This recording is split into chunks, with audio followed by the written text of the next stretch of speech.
दोस्तों सारी खबर पाने के लिए चैनल को सब्सक्राइब करें और उसके बाद ऑल नोटिफिकेशन पर क्लिक जरूर करें।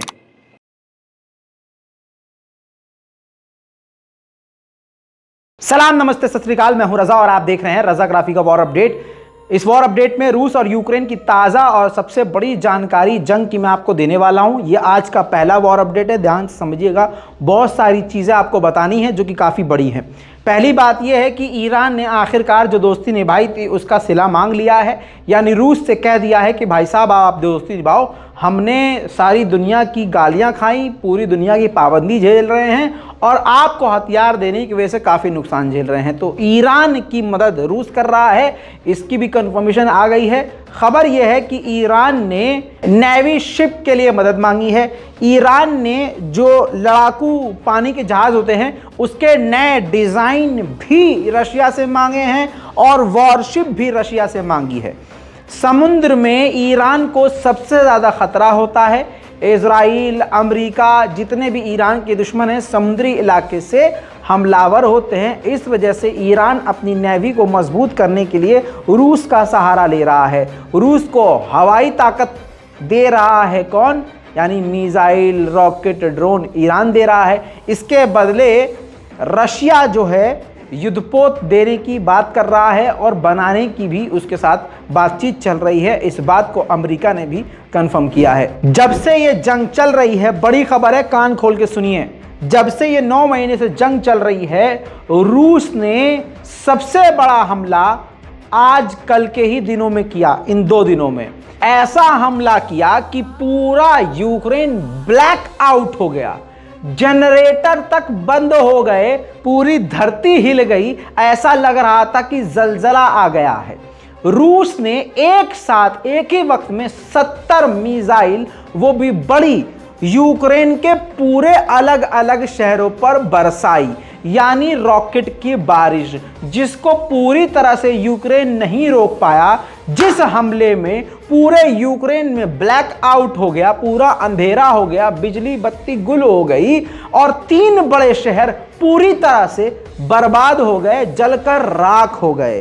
खैरसोन का इलाका था उनमें से एक क्रिविली एक शहर था और इसके अलावा 1-2 और शहर थे जो पूरी तरह से खंडर में तब्दील हो चुके हैं। इन हमलों में रूस ने एनर्जी इंफ्रास्ट्रक्चर को निशाना बनाया, जिसके बाद देखिए उस एनर्जी बिजली घर का हाल क्या हुआ।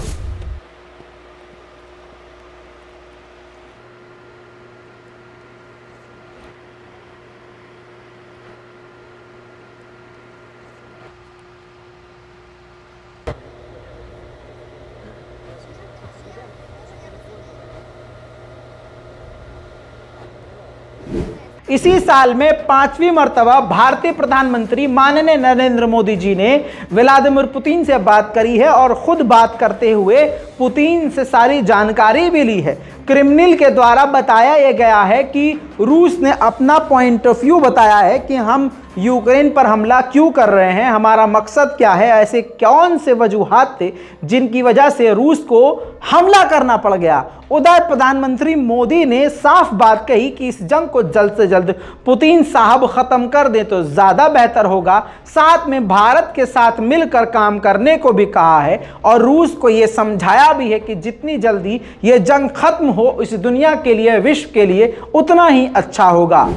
दूसरी तरफ बड़ी खबर यह है कि भारत के ऑयल मिनिस्टर ने साफ कर दिया है कि कोई कुछ भी कहता रहे, रशिया के साथ भारत जो है एनर्जी सेक्टर पर काम करता रहेगा, गैस लेता रहेगा, तेल लेता रहेगा, बिजली देता रहेगा, साजो सामान लेता रहेगा, इंपोर्ट एक्सपोर्ट करता रहेगा, जो मर्जी कर लो, जो मर्जी बोल लो। वहीं दोस्तों रूस ने बड़ा हमला, ये देखिए हॉविट्जर, अमेरिका के हॉविट्जर को तबाह करते हुए दिखाया है। ड्रोन के जरिए तबाह किया है हॉविट्जर, जी हां, जिससे यूक्रेन को काफी बड़ा झटका लगा है। यूरोप का एक देश है क्रोएशिया, उसने अमेरिका, इजराइल, यूक्रेन, EU सबके मुंह पर थूक दिया ये कहते हुए कि हम तो नहीं देंगे भाई साहब यूक्रेन को कोई ट्रेनिंग। साफ बात है, हमारा इस जंग से कोई लेना देना नहीं है और हमको घसीटने का नहीं इसमें भाई। वहीं चाइना की सबसे बड़ी कंपनी आज जो हो गई है टिकटॉक हो गई है। यानी आप समझ रहे हैं टिकटॉक हर जगह इस्तेमाल हो रहा है। रूस में भी धड़ल्ले से ये चल रही है ऐप, लेकिन टिकटॉक की कंपनी ने ऐलान किया है, ऐसी खबर आ रही है कि रूस के अंदर जो इनके दफ्तर है उनमें से टिकटॉक की कंपनी में काम करने वाले कर्मचारियों को निकालेगी। इतना ही नहीं, रूस के पास हथियारों की कमी बार बार बताई जा रही है, रिपोर्ट आ रही है, लेकिन रूस ने 70 मिसाइलें एक झटके में दाग कर कुछ और साबित किया है। इसके बाद बैखमत के इलाके पे रूस ने जो हमला किया रात, वो देखने लायक था। देखिए,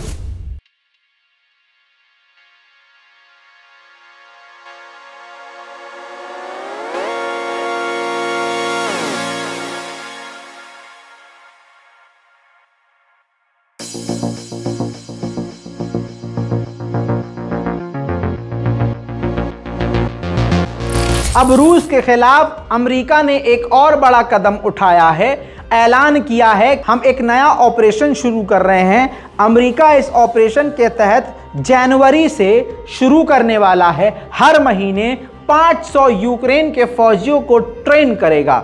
यानी बात हमारी फिर से सही साबित हुई, इस जंग में अमेरिका की डायरेक्ट इन्वॉल्वमेंट बढ़ती जा रही है और ये जंग कभी भी किसी भी वक्त बहुत ही खतरनाक हो सकती है। इस पूरे इतिहास में ये इतिहास लिखा जा रहा है।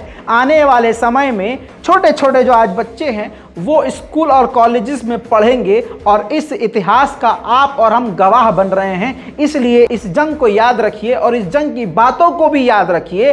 अमेरिका ने कभी इतना पैसा किसी देश पर खर्च नहीं किया जितना यूक्रेन पर खर्च करके अपने आप को मजबूत करने में लगा हुआ है। यानी रूस के खिलाफ लगातार पेट्रोल डीजल भर रहा है कि चलो चलते रहो, लड़ते रहो, और रशिया इससे कमज़ोर होगा तो अमेरिका इसी से मजबूत होगा। इसी नक्शे कदम पर चलते हुए अमेरिका ने ऐलान किया है कि भाई साहब, हमारा नया यूक्रेन को जो राहत पैकेज और रक्षा पैकेज है वो आने वाला है। इसके नाम पर आप समझ सकते हैं, बाइडेन पहले ही बोल चुके हैं कि हमारे पास जो चीज़ है हथियारों के नाम पर वो है पैसा, और वो हम अंधाधुंध पैसा यूक्रेन को देते रहेंगे। फिर से पैसा दिया जाएगा यूक्रेन को। रूस के लोहांस्क के इलाके में यूक्रेन ने भी हमला किया जिसमें रूस के 8 लोग मारे गए। मारियोपोल पर यूक्रेन के अभी भी रशिया का कब्जा है। ये तस्वीर देखिए जिसके अंदर आप देखेंगे गाड़ी के अंदर से वीडियो बनाई गई है, जिसमें आप देखिए मारियोपोल के इलाके में कंस्ट्रक्शन का काम लगातार रूस करवा रहा है और रशिया जल्दी जल्दी उसको बनाकर रूसियों को वहां बसाने की तैयारी कर रहा है। अब खतरनाक हमले देखने के बाद यूक्रेन के दिमाग की बत्ती गुल हो गई। अब ज़ेलेंस्की जो कल तक कह रहे थे कि रूस बेकार हो गया है, हथियार ख़त्म हो गए हैं, ज़ेलेंस्की फिर सामने आए और कहा कि अभी भी रूस के पास इतने हथियार हैं कि वो खतरनाक हमला कर सकता है, लेकिन हम उसके लिए तैयार हैं। कल तक नेटो भी कह रहा था कि रूस ये जंग हार जाएगा, लेकिन आज हमला ऐसा खतरनाक देखने के बाद नेटो के चीफ ने भी कह दिया है कि व्लादिमीर पुतिन लंबी जंग लड़ने के लिए तैयारी कर रहे हैं। वहीं बैखमत के इलाके में रूस ने हमला किया, जिसके बाद वो बैखमत का इलाका खंडर में तब्दील हो गया। ये है उसकी ताज़ा तस्वीर।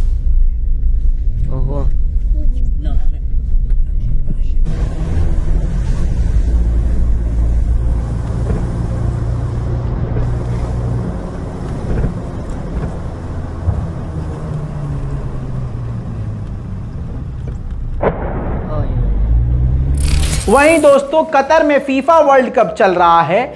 जैसे यूरोप के देशों ने यूक्रेन को सर पर मुतवाने के लिए खड़ा कर दिया है, वहां यूक्रेन ये भी चाह रहा था कि कतर फीफा वर्ल्ड कप में बड़ी बड़ी स्क्रीन लगाई जाए और मुझे वहां जहां सारी दुनिया पहुंची हुई है और सारी दुनिया की नज़र फीफा वर्ल्ड कप में है, मैं वहां पर संबोधित करूं, जिसके लिए उसने कतर को रिक्वेस्ट किया था। लेकिन कतर ने जूता उतार के एड़ी की तरफ से ज़ेलेंस्की के मुंह पर जड़ दिया और सीधा रिजेक्ट कर दिया कि यहाँ फीफा वर्ल्ड कप चल रहा है, यहाँ पर हम ऐसा आपको मौका नहीं दे सकते कि आप यहाँ जंग और फसाद की बात करें। वहीं एक रिपोर्ट के मुताबिक जो भारतीयों के लिए जानना ज़रूरी है, दिसंबर के महीने में भी जो चल रहा है और अंत होने वाला है इस महीने का, इस महीने में भी रूस का टॉप बायर यानी रूस का सबसे बड़ा, रूसी तेल का सबसे बड़ा खरीदार भारत रहा है। उधर रूस की तरफ से फिर यह वादा किया गया है कि बायोलॉजिकल वेपन हम यूक्रेन में इस्तेमाल नहीं करेंगे। वहीं यूरोपीय यूनियन तुर्की पे भड़का और कहा कि ये तो बहुत गलत बात है, बताइए सारे देश बाइकआउट कर रहे हैं, ये तुर्किया जो है उससे बिजनेस कर रहा है, ये कोई बात हुई क्या, ये है और वो है। इस पर तुर्की भड़क गया। तुर्की ने कहा कि पहली बात तो बाबूजी ऐसा है कि हम करवा रहे हैं बातचीत, यूक्रेन और रूस के बीच हम ही एक पुल हैं और हम ही दोनों देशों में फंसे हुए अनाजों को निकलवा रहे हैं और गरीब देशों में भिजवा रहे हैं। लगातार दोनों की हॉटलाइन बने हुए हैं और ख़राब होने से पहले बात को हम बनाने की कोशिश कर रहे हैं और हम ही मीडिएशन करवा रहे हैं और आप हमें ही लपेट रहे हैं। खरी खोटी यूरोपीय यूनियन को तुर्की ने सुनाई। ठीक इसी के बाद रशिया भी भड़क गया। रशिया ने कहा कि यूरोप पूरी तरह से हमारे साथ जिन जिन के अच्छे रिश्ते हैं खराब करने की कोशिश कर रहा है। तुर्की हमारा साथ नहीं बल्कि वो जेन्युइन बात कर रहा है और विदेशों में खाना, अनाज, गैस, तेल पहुंचाने में यूक्रेन और रशिया दोनों की मदद कर रहा है। ऐसे में रूस के साथ तुर्की के रिश्ते यूरोप खराब करना चाहता है। वहीं एक तस्वीर आई है जो कि ये है, बताया ये जा रहा है कि कुछ बड़ा होने की संभावना है, जिसका सबूत यही तस्वीर है। और अब मेरी बात को ध्यान से इस रिपोर्ट को देखते हुए समझिए। रूस ने अपने सैन्य अधिकारियों, जनरल, कमांडरों और बड़े लेवल के लोगों से जो युद्ध में एक्सपर्ट हैं उनके साथ 12 घंटे तक मीटिंग करी। सोच के देखिए, अगर कोई देश का राष्ट्रपति अपने सेनापति, कमांडर के साथ 12 घंटे की मीटिंग कर रहा है तो जाहिर सी बात है कुछ प्लानिंग काफी तगड़ी चल रही है। उधर वैगनर ग्रुप, प्राइवेट सेना पूरे दुनिया में फैला हुआ है ऐसा कहा जाता है। सेंटर ऑफ अफ्रीका में भी मौजूद है ये। अब वैगनर ग्रुप के एक सीनियर कमांडर ऑफिसर अफ्रीका के सेंट्रल अफ्रीका में मौजूद है, जहां पर फ्रांस की सेना की मौजूदगी है। उसी सेंट्रल अफ्रीका में उस वैगनर ग्रुप के कमांडर को कत्ल करने की कोशिश की गई लेकिन वो बच गए। इस पर वैगनर ग्रुप भड़क गया है और पुतिन से मांग करी है कि फ्रांस को आप स्टेट ऑफ टेररिज्म घोषित करें। पेरिस के अंदर जो चीन के एनवॉय हैं उन्होंने सफाई दी है कि अभी तक चाइना ने रूस को कोई हथियार नहीं दिए हैं, ना हमारा कोई ऐसा इरादा है। और अगली बात उन्होंने बड़ी कही, उन्होंने कहा कि अभी तक तो रूस ने हमसे हथियार खुद भी नहीं मांगे, तो मतलब ही नहीं बनता उसको हथियार देने का। अब एक और ताज़ा तस्वीर ये देखिए, यूक्रेन के हथियारों पर, जहां हथियार उसके तैनात थे, डिफेंस सिस्टम हो, ड्रोन हो, तोप हो, उन सभी पर रूस ने लैंसेट कैमिकाजे ड्रोन का इस्तेमाल करके बड़े हमले किए और उन सभी हथियारों को बर्बाद किया। यूक्रेन ने एक हॉटलाइन, सरेंडर हॉटलाइन नंबर जारी किया हुआ है जिस पर रूस के सैनिक कॉल करके सरेंडर कर सकते हैं और यूक्रेन उनको पूरी प्रोटेक्शन देगा। यूक्रेन ने बताया है 4300 रूसियों ने अब तक उस पर कॉल करके सरेंडर करने की बात की है। अब यूरोप से जो हथियार यूक्रेन आ रहे थे वो भी आतंकवादियों के बल्कि रूस के भी हाथ में जा रहे थे, उसकी ब्लैक मार्केटिंग हो रही थी।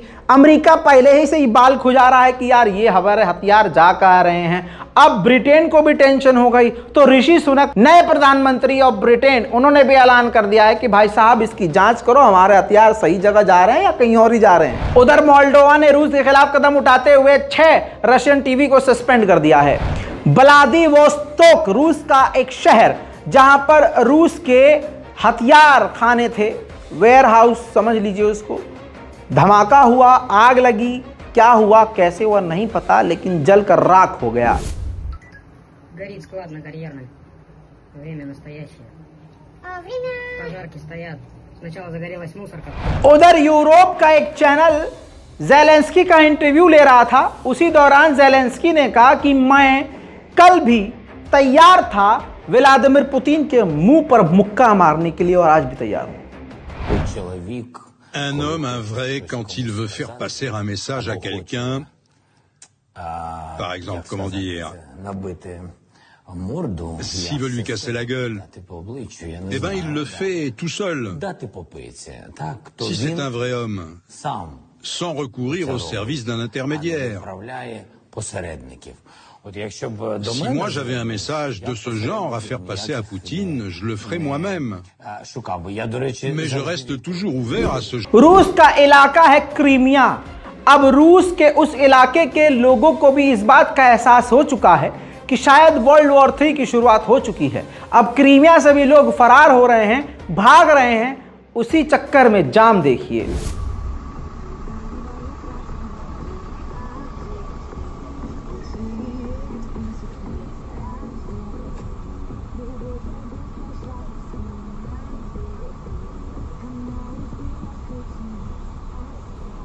उधर रूस ने बड़ा ऐलान किया है कि बहरीन के एयर स्पेस अंतरिक्ष के प्रोग्राम को हम मदद देंगे। अब आपको तस्वीर दिखाना चाहता हूं एक खास।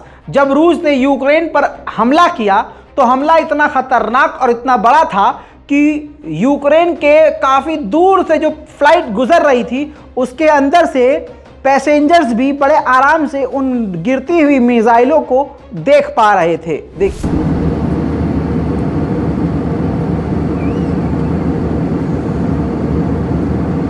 रूस के अंदर ही भाई साहब Mi-8 हेलीकॉप्टर क्रैश हो गया, अटैक हेलीकॉप्टर, जिसमें 3 रूस के आर्मी जवान मारे गए।